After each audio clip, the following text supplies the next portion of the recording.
சொல்லி நிறைவு செய்கிறேன். பெருமானார் ஸல்லல்லாஹு அலைஹி வஸல்லம் அவர்களுடைய காலத்துக்கு பிறகு இப்னு அப்பாஸ் ரலியல்லாஹு அன்ஹு அவர்கள் பள்ளி வாசலில் அமர்ந்திருக்கிறார்கள். பக்கத்தில் இன்னொருவர் அமர்ந்திருந்தார்.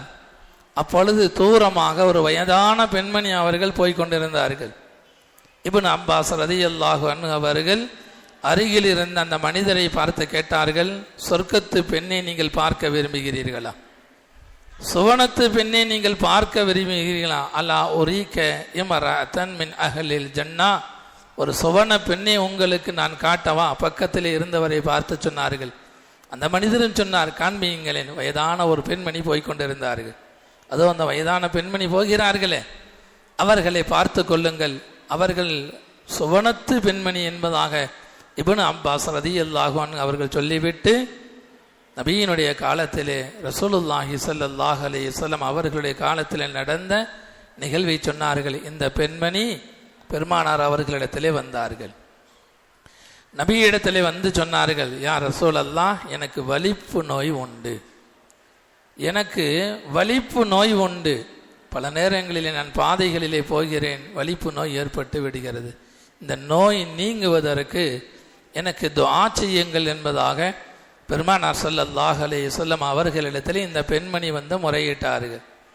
அதற்கு நபி ஸல்லல்லாஹு அலைஹி வஸல்லம் அவர்கள் சொன்னார்கள், இன் ஷிஅதி ஸபரதி வலகில் ஜன்னத்து வ இன் ஷிஅதி தஅவுதுல்லாஹ அன் யுஆஃபீகி. ரெண்டு விஷயத்தை உங்களுக்கு நான் விருப்பமாக தருகிறேன், தேர்வாக தருகிறேன். ரெண்டிலே எதை வேண்டுமானாலும் நீங்கள் தேர்வு செய்து கொள்ளலாம். ஒன்று, நீங்கள் இந்த சோதனையின் மீது பொறுத்து கொண்டால் உங்களுக்கு சொர்க்கத்தை கொண்டு நான் வாக்கு தருகிறேன். என்ன நோய் உங்களுக்கு இருக்கிறதோ அந்த நோயை நீங்கள் பொறுத்து கொண்டால் வலகில் ஜன்னா, உங்களுக்கு நிச்சயம் சொர்க்கம் உண்டு. இல்லை, எனக்கு இந்த உலகத்திலே இந்த நோய் குணமாக வேண்டும் என்பதாக குணமாகுவதற்கு துஆ செய்ய சொன்னால் அதற்கும் நான் துஆ செய்கிறேன். ஆனால் அப்பொழுது சொர்க்கத்தை கொண்டு உத்தரவாதம் கொடுக்க முடியாது என்பதாக பெருமானார் ஸல்லல்லாஹு அலைஹி வஸல்லம் அவர்கள் அந்த பெண்ணை பார்த்து சொன்னார்கள். அந்த பெண்மணி சொன்னார்கள், யா ரசூலல்லாஹ், இந்த நோய் என்னோடு இருக்கட்டும், நோய் நீங்க வேண்டாம்.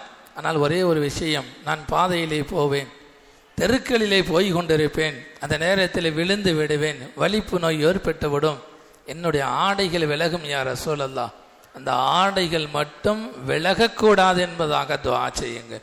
இன்றைய பெண்களிடத்தில் இதை போய் சொல்லுங்கள், நம்முடைய குடும்பத்து பெண்களிடத்தில் போய் சொல்லுங்கள். அவர்களே தங்களை கேவலப்படுத்திக் கொள்கிறார்கள். ஆடைகளை குறை ஆடையாக போடுவது, இறுக்கமான ஆடையாக போடுவது, அந்நிய பெண்களுடைய மோசமான பார்வைக்கு ஆளானாலும் பரவாயில்லை, இதெல்லாம் ஃபேஷன் என்ற அடிப்படையில் போடக்கூடிய பெண்களுக்கு சொல்ல வேண்டும். வலிப்பு நோய் இருக்கும் பொழுது அந்த பெண்மணி கேட்டது இதுதான், அல்லாஹ்வுடைய ரசூலே, தெருக்களிலே சொல்லும் பொழுது இந்த நோய் ஏற்படும் போது நான் விழுந்து விடுகிறேன், ஆடைகள் விலகுகிறது, ஆடைகள் விலகக்கூடாது என்பதாக துஆ செய்யுங்கள். நபியினுடைய துஆவின் அடிப்படையிலே நபிக்கு பிறகும் கூட, ரசூலுல்லாஹுடைய காலத்துக்கு பிறகும் கூட பல தடவை இந்த நோய் அவர்களுக்கு ஏற்பட்டது. மௌத்து வரைக்கும் இந்த நோய் இருந்தது. ரசூலுல்லாஹ் அவர்களுக்கு சொர்க்கத்தை கொண்டு வாக்கு கொடுத்தார்கள். இப்னு அப்பாஸ் ரலியல்லாஹு அன்ஹு அவர்கள் சொல்வார்கள், இவர்கள் சொர்க்கத்து பெண்மணி. நமக்கு வரக்கூடிய பல கஷ்டங்கள், பல நோய்கள், அதை